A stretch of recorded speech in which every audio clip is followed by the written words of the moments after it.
Bonjour et bienvenue dans cette vidéo. Dans la vidéo précédente, nous avons téléchargé des meubles et nous avons pas mal travaillé avec l'outil déplacer pour pouvoir déplacer les objets et les placer dans la position souhaitée.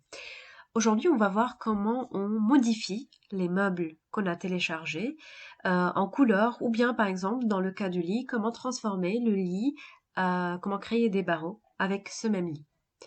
Donc pour faire ça, je vais commencer par le meuble qui est là, par l'armoire. Tout simplement, si je veux changer de couleur, je peux faire un clic droit, modifier le composant. Des fois, on a besoin de faire plusieurs fois modifier le composant ou modifier le groupe. Et du coup, on continue à faire modifier le composant ou bien modifier le groupe jusqu'à ce qu'on arrive à un état où on peut sélectionner les lignes et les faces. Quand j'arrive à cet état-là, je prends le pot de peinture, je vais chercher la couleur que je veux, admettons le blanc, et du coup là je commence à colorier en blanc. Alors si je veux que tout devienne blanc en une seule fois, j'appuie sur Shift ou bien la majuscule,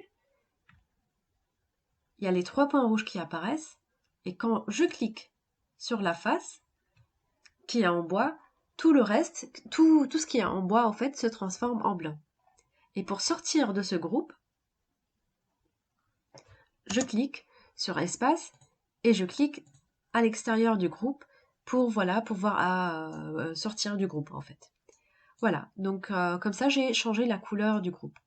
Alors si par exemple là je veux mettre une couleur sur le mur, alors si je prends la couleur et je l'applique sans entrer dans le groupe, tout le groupe va prendre cette couleur.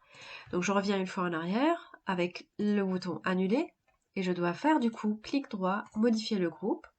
Et là quand je vais venir avec la matière, je clique et il y a seulement la face qui a été prise en considération pour colorier pour mettre la peinture sur le mur. Voilà. Je reviens à la flèche et pour sortir de ce groupe-là, je clique dans le vide. On va maintenant éditer le lit. Donc pareil, pour faire ça, je vais faire clic droit, modifier le composant. On va commencer par changer les couleurs. Donc je veux que tout devienne blanc. Donc je vais descendre, choisir le blanc. Et voilà, je peux faire une à une, comme je peux cliquer sur Shift. Et tout ce qui a la même texture va devenir blanc. Je vais faire pareil en bas, et tout devient blanc, même de l'autre côté. Voilà. Alors, pour faire le petit détail qui est en haut, donc j'ai presque 3 ou 5 cm ici, je vais commencer par prendre l'outil sélectionner. Je sélectionne cette face et je prends l'outil pousser-tirer. Alors, si je pousse vers le bas ou vers le haut, je suis en train du coup de changer la hauteur de ce dodo-lit. Si je clique sur CTRL, je suis en train de créer une surface soit vers le haut, soit vers le bas. Je peux donner par exemple une dimension de 3 cm. Et voilà, j'ai créé une surface, c'est-à-dire là, si j'efface cette face-là, ici j'ai comme un étage en fait. Voilà, annuler. Et pour créer le petit biseautage qui est là, je vais sélectionner uniquement la face d'en haut. Je prends l'outil échelle, je clique, il y a des poignées verts qui apparaissent. Je clique sur le poignet vert du coin et je me déplace vers la gauche. Alors pour que ça soit un peu plus homogène, je clique sur CTRL et regardez, il le fait des deux côtés. Alors je vais zoomer pour contrôler.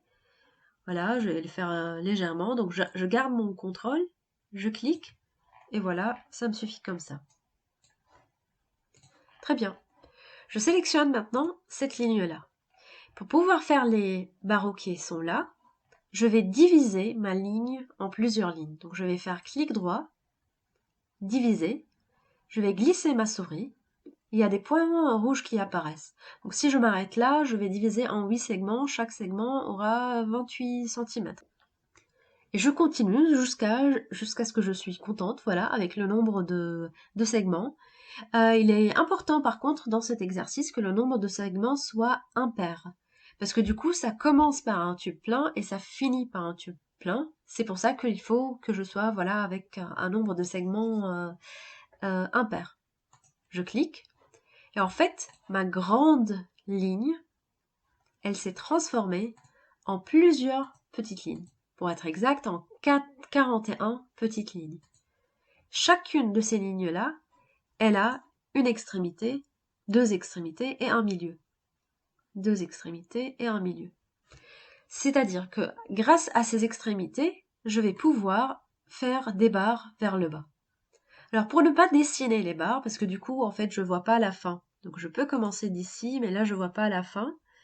Donc ce que je peux faire, c'est copier cette ligne-là. Donc d'abord je la sélectionne. Je prends l'outil déplacer, il est là. De nouveau, je sélectionne, déplacer, CTRL pour faire une copie. Il y a le petit plus qui apparaît à côté de mon curseur. Je clique, je me déplace vers la prochaine extrémité. Et là, regardez, qu'est-ce que je vais taper là? Fois 41.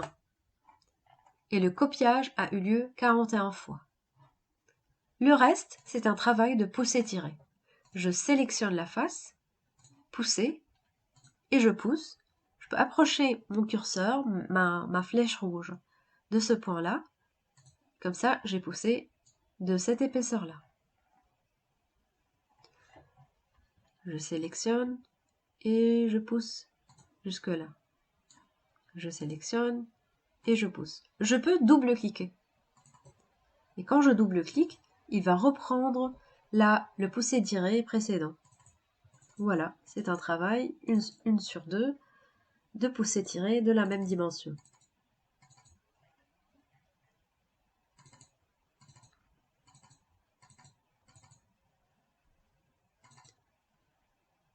Voilà. Et j'ai mon lit avec les barreaux derrière. Donc comme ça m'a permis de prendre un lit de la bibliothèque de 3D Warehouse, mais de changer ce lit-là en fonction de ce que je souhaite.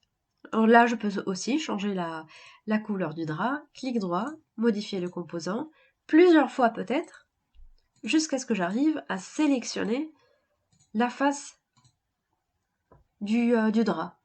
Je choisis la couleur, je l'applique, je reprends la flèche noire et je clique à l'extérieur pour sortir, voilà, de ce groupe.